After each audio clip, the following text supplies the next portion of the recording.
everybody. Welcome to another episode of Tech Done Different. As always, I am your host, Ted Harrington, and with me today is our very special guest, Joy Mangano, the CEO and co-founder of the Joy Company.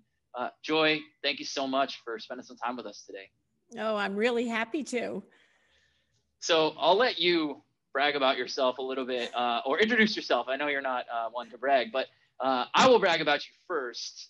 I was drawn to ask you to be on the show because of the really outsized success that you've achieved in the world of helping people sort of solve their problems around the house. And what I found really interesting, there's so many things that we'll jump into, but and maybe I'm way oversimplifying things here, but you solved problems that you yourself experienced and that you saw people like you experience, and you went out to solve those problems and then obviously did. So thank you for being here to impart some of those ideas. And, if maybe you want to introduce yourself a little bit, your background for the members of our audience who might not be familiar.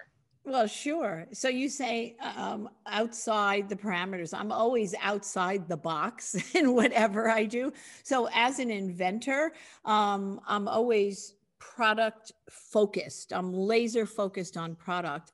And very quickly, I started at 30 something, realizing that I was an inventor, after having blown up my parents' toaster as a child and ripped up the garden to do organic gardening before they even knew what the word organic was. And so I, out of necessity, as you say, I started tinkering with something that later became known as the self-wringing mop, the miracle mop, which changed the entire industry of stick goods. Lo and behold, this 30-something-year-old mom of three. So, beyond that, discovered a platform in electronic retailing that was absolutely a perfect conduit for what I did. Famous now for inventing innovative products, best in class in whatever we do.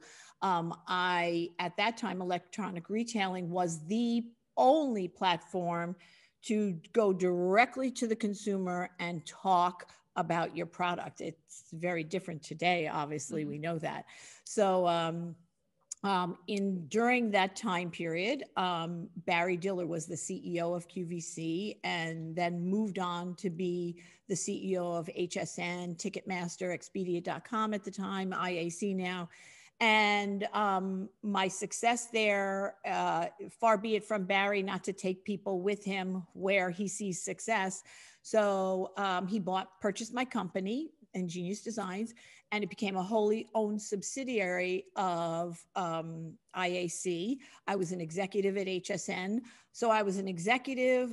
We were the only division that sourced and created product. I went on air with the product, and so I had many hats at the time.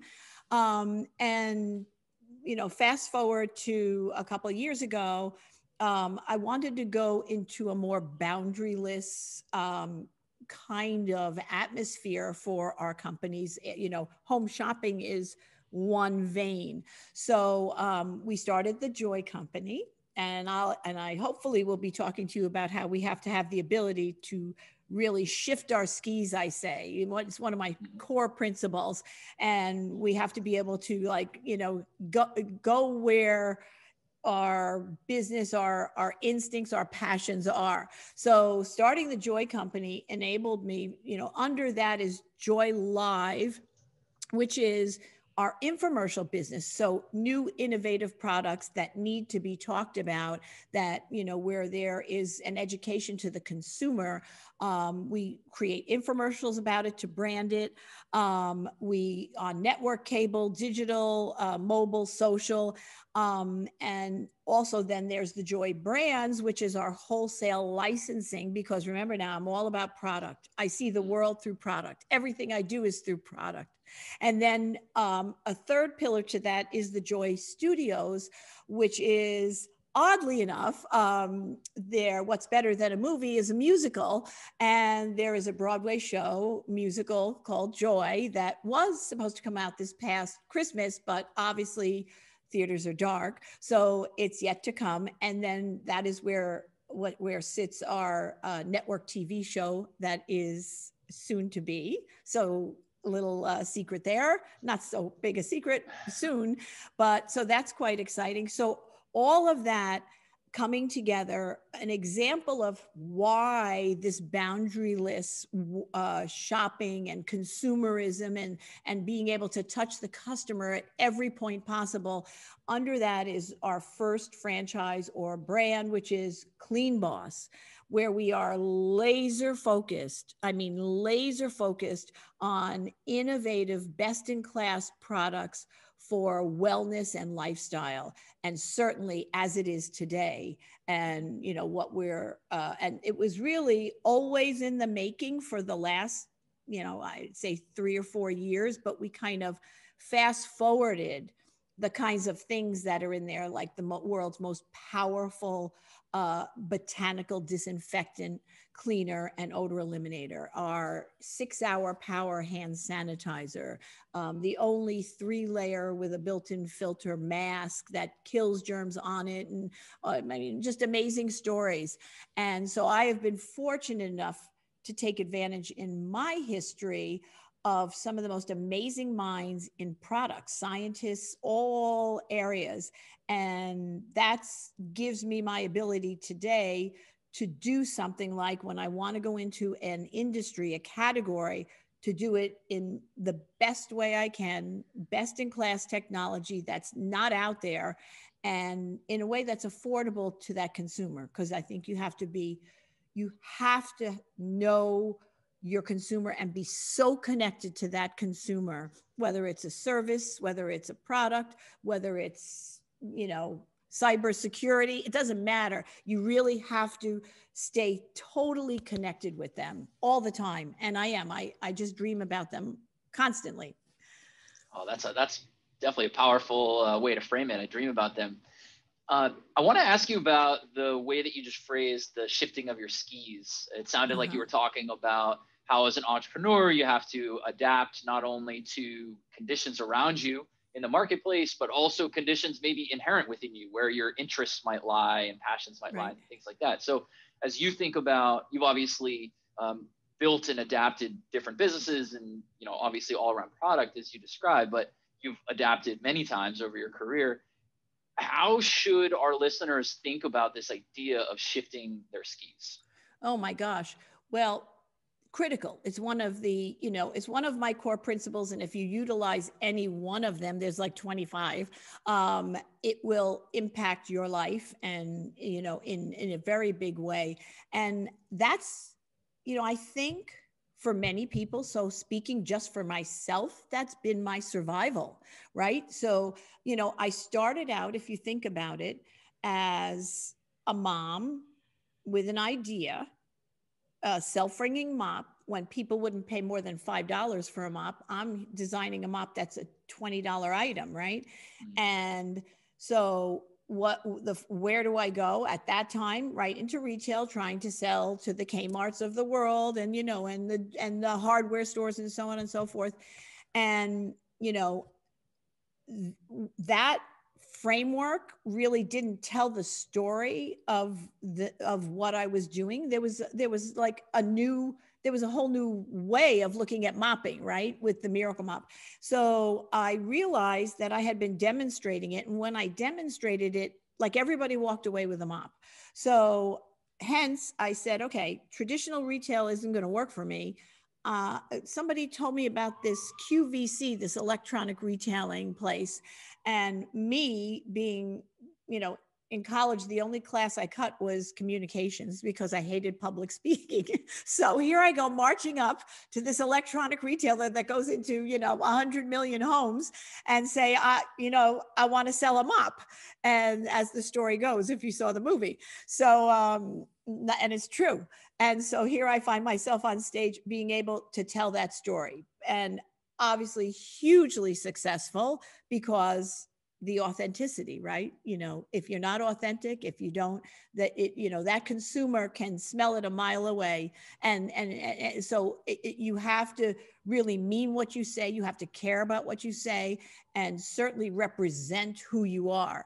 So, you know, and that, you know, if you look at that, everybody around me at that time thought, well, here's a mop. She's all about cleaning, make a bucket, and then, which I did, and kind of stay in that lane because you've had such success. Well, if you look back now, it was an amazing revelation to me that, the consumer, as I sit here today, probably in a very unique position, because I'm about innovation. And it doesn't matter where that innovation is, I have permission from the consumer to go into any category. I have even been more successful in storage and organization with a velvety hanger, something like a little velvety hanger that 1 billion across America, 1 billion hangers I've sold across America. And it changed that industry as well. I mean, it's amazing. So, and that's because there was an innovative idea that I had. You may not know, but a few years ago, I was the first person to launch nonstick ceramic cookware. There was only traditional nonstick that nobody really thought about. Everything was made by DuPont and nobody really paid attention to it. It's just their eggs didn't stick. That was wonderful. Well, they never heard of PFOA. They never heard of PTFE. And, together with a brilliant group of people, we went up against, you can't imagine that industry. You know how big that industry is? So we were going to launch something that literally would turn that industry upside down. And I remember my son at the time was with a law firm, Cravath, Swaine & Moore. And he's like, Mom, you can't do this. You're going to be you're just going to be in big trouble. And we stood up on stage. It was a year of just getting legal approvals for this ceramic nonstick that could go to high temperatures. It didn't have those chemicals in it. It was safe for the families. There was an amazing story about it. I launched it. The consumer literally, it was probably one of the most amazing product launches ever. We sold out of it within hours, and it changed ultimately the entire cookware industry as it is today, right? Because now if I say, do you have any cookware and is it ceramic nonstick, right? I don't know if you do. If you cook, you do. But it just changed an entire industry. So, I'm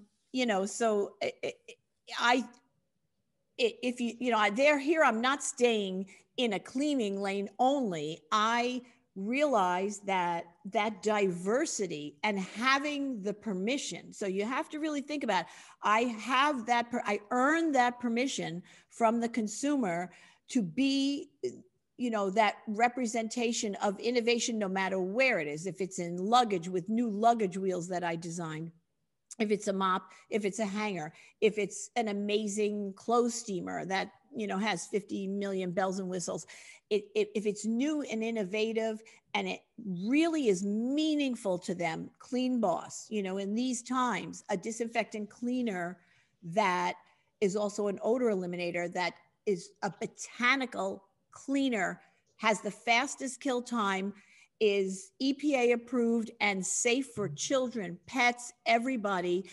It's just an amazing product that's needed today more than ever. But this was 10 years ago we started this. So pretty phenomenal that couldn't be more apropos today, right? So nonetheless, I think that diversity, that ability to branch and go where I naturally had an inclination, and to follow it, to really follow it and follow through with it, was a major part of my success. Yeah. So this idea, the way you describe it, earning permission from your customers, I love it. I want to explore this a little bit more, because what I'm hearing you say is that because you earned that permission, that's what enabled you to move out of your, where you succeeded originally. You could have gone deeper and deeper into that, but because you'd earned that permission, you're able to succeed in other places. So, and I guess we echo back some words that you said earlier, which is really interesting. Know your customer so well, dream about them, all that stuff. What would you say it is that you did that our listeners could also do that helps them and helped you earn that permission. I mean, clearly you solved a problem that the market responded to with their dollars, so you were onto something. Was it more than just you solved the problem? Was there some other element to your leadership or entrepreneurial approach? Yeah, well, I it may seem a little, counterintuitive, but I say you have to tune in with empathy to the consumer. It is critical. And, I had the ability to stand in front of, 100 million homes once a month after month after month, and actually get live feedback from, I mean, the callers would literally talk, I didn't know who they were. It was really live and nothing rehearsed. And now obviously through, all forms of communication, I, you know, I am so tuned into that. It's so part of my fiber that I couldn't be an inventor of product. I couldn't be delivering to that consumer. It's not just everything is a product, right? So it doesn't matter if you have a restaurant and you're cooking, that's your product.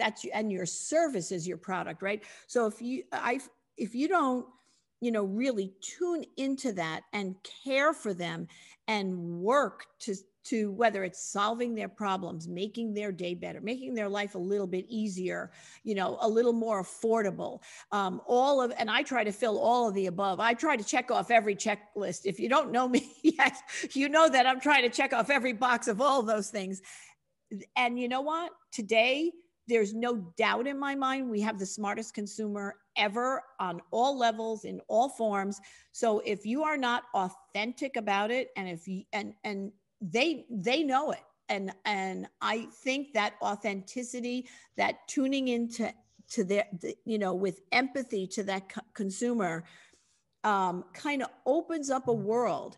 And and what happened is, instead of just bring me a great self-wringing mop or a velvety thin hanger that I have more room and my clothes won't fall off, what else can you do for me that'll make my life better?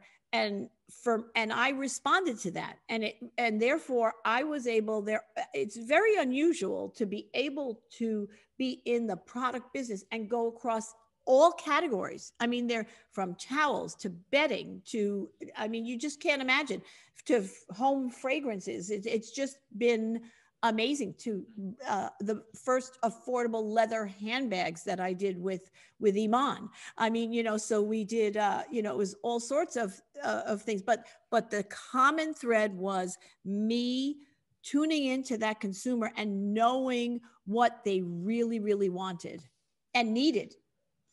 Yeah, so maybe there's some nuggets of wisdom in addition to obviously the main nugget of wisdom which you just shared, but maybe there's parts of this we can extract out, because if I think about people that are in tech or people that are in security, if they're in a business to business model, which not everybody is, some people are selling business to consumer, but if we think about the people that are business to business, they often know their customer directly. And that could be their actual paying customer, like they're selling to some enterprise, or it could be their customer within the enterprise, like the other business unit that they serve or whatever. Yep. They actually know those people. They can actually ask questions of them. And what you've been able to do is to really get to know your customer without directly knowing all millions or hundreds of millions of them. How did you do that? Well, that's I had one of the luxuries I had was to be able to directly be relating to them. So the way, I guess a newscaster is there, live TV had a very big, play in what I did, right? So I got real-time results. I literally, if I had a product, we would watch the sales. We'd know if they liked it. We'd know if they liked the price. We'd know if they liked the product. As years went on, the consumer would buy my products even before I launched them, even before they knew what it was. So that's the trust factor. That's amazing. I mean, that is such a gift. I can't tell you. And, and it goes back to something that you do as well. The concept of security is, it's I look at it holistically. It's about trust. It's about the consumer trusting us, and on so many levels. And we partner, obviously in one of our aspects, we partner with Shopify and NetSuite and many others. And, and we sell to the customer, we take their credit card, and they have to trust, and I have to trust the businesses that I'm involved in to do what they do best and keep that secure for me, because, I'm representing something to the consumer, not just an amazing product that they trust in, but my whole system. Yeah, that's a really powerful point, right? You are inherently making a promise to the customer that by buying your product, they're not going to have all of their credit card information, banking details, et cetera, leaked. Yeah, I totally agreed. And it's about trust. That's a great point. I love this perspective that you're introducing about authenticity and being authentic to yourself, and people can smell from a mile away if you're not being authentic. So that advice is it's both easy and difficult, right? Easy, like be yourself, and difficult, like am I allowed to be myself?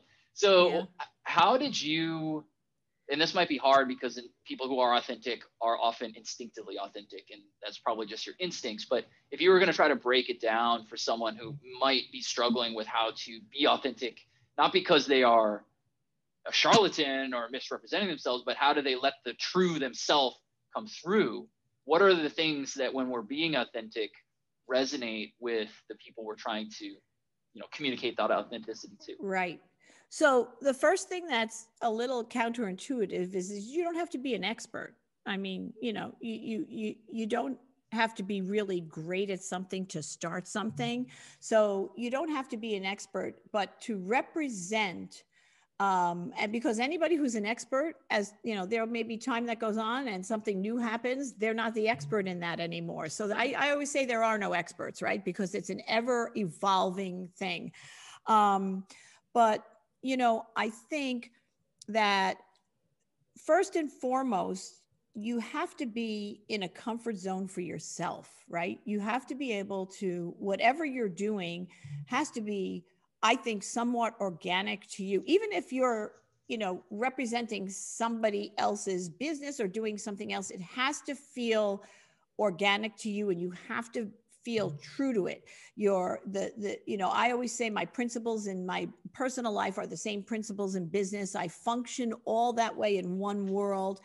And, I think one of the biggest things about that has been a kind of rocket fuel for my success is my passion for what I talk about. So there are some things that I have worked on for like 5 years by the time I'm talking about it.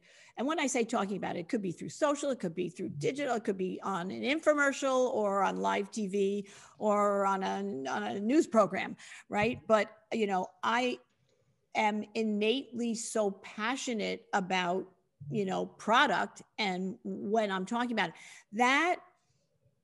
that absolutely is something that registers with people, right? That because if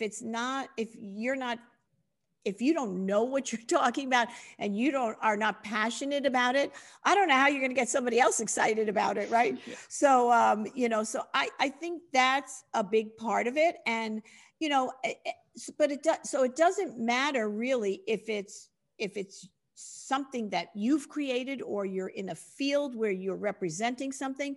It just, you have to be true to that. You have to feel that. You have to be passionate about that. And that's why I say that, when you are able to do what is your passion, it's just a beautiful thing, right? It's just a great thing. It really is. That, to me, I feel that life was a gift in that aspect. I mean, I worked hard for it, but that's a gift that I'm able to do that. Right. Yeah. When work is play, you're winning the game, right? I'm telling you. And I never stop. I mean, I never sleep. It's just everything. My family works with me. Don't let anybody tell you that, separate family from business. The way you can work it out at home, you can work it out in business. Oh, that's pretty good advice. Yeah. That's definitely thinking differently. Well, no. Yeah. Because if you really think about it, if you love what you're doing, what is better than doing what you love with the people you love?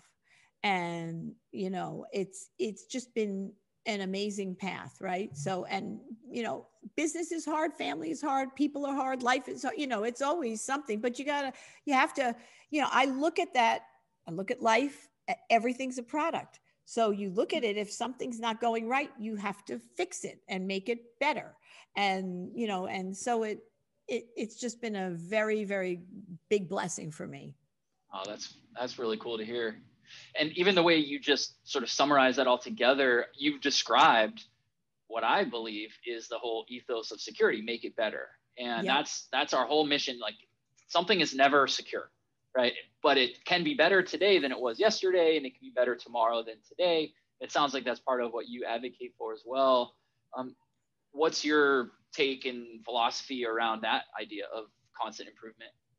Oh, well, you know, it's interesting. I have a little, you know, I have a little core belief that life is not a lottery, you know, and people think, oh, you know, you get to a point, you make something better, you have success, and that's it, you're done, right?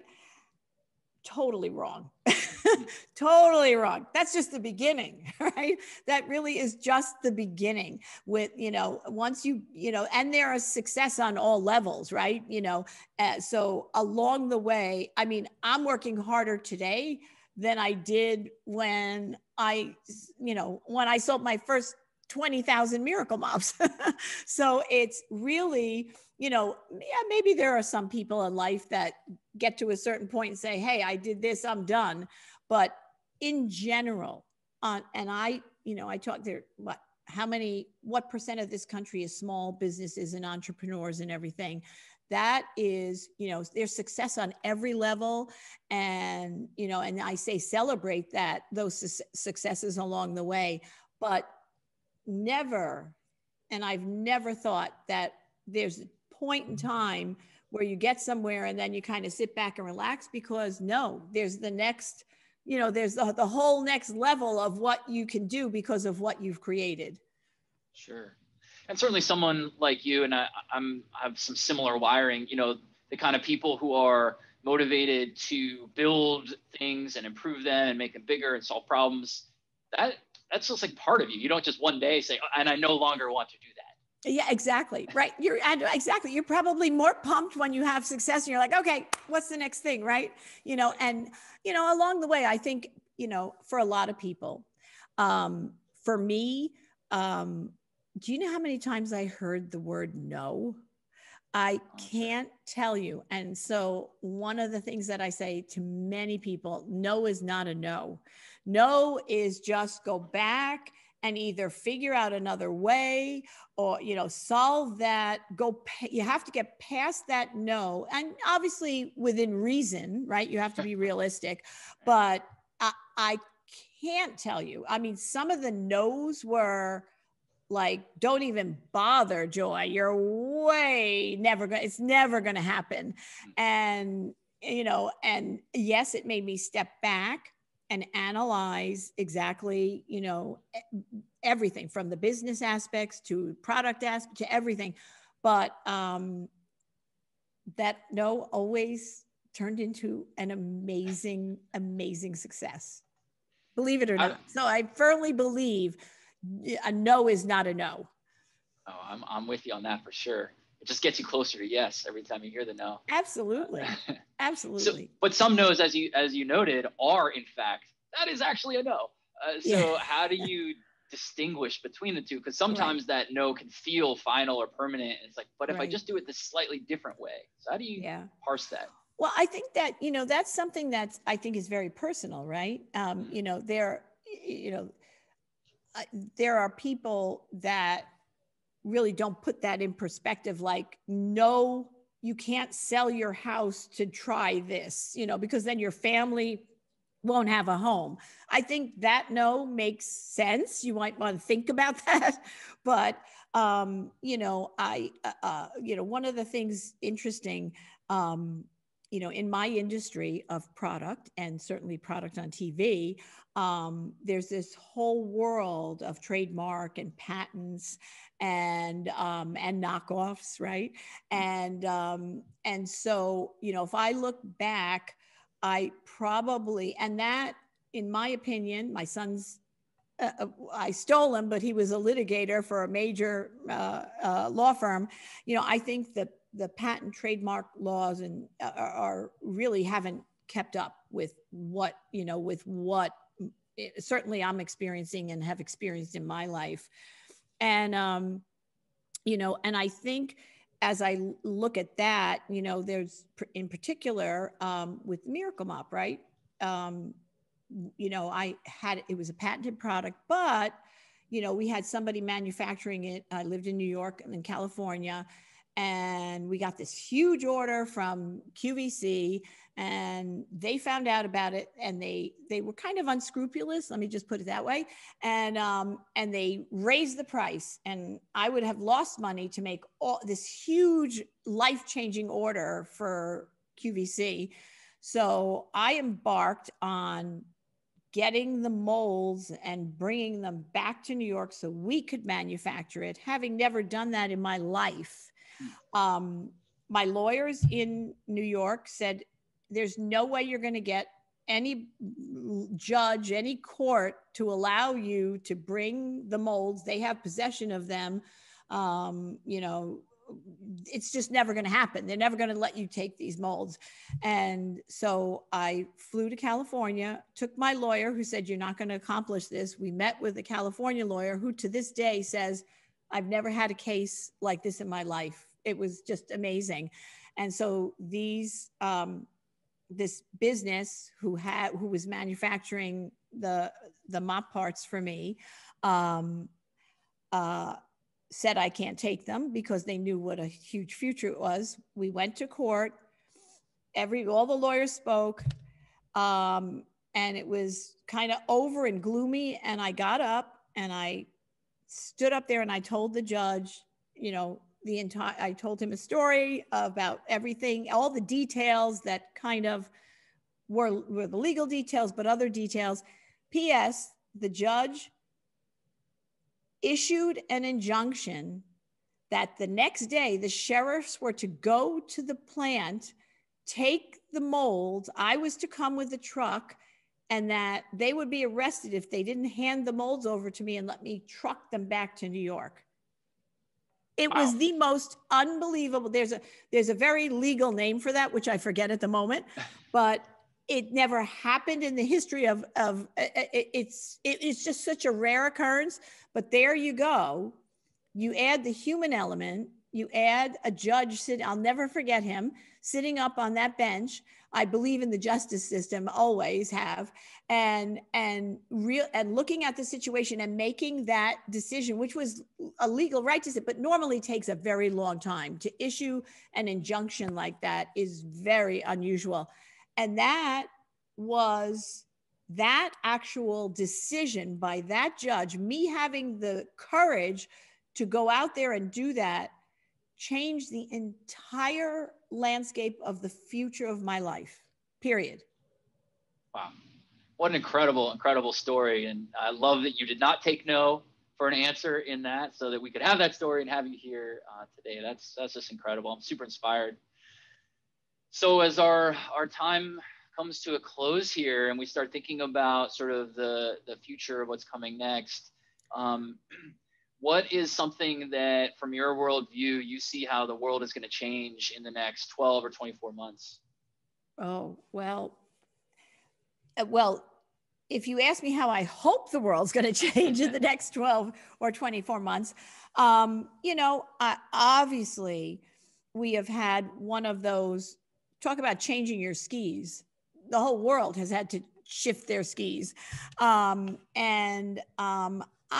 think there's, obviously one of the businesses that we've created, the franchise of Clean Boss, is about health and wellness and answers a lot of the needs that we kind of I thought about because I'm a cleaning fanatic, but a lot of people didn't think about. Our lifestyle has changed.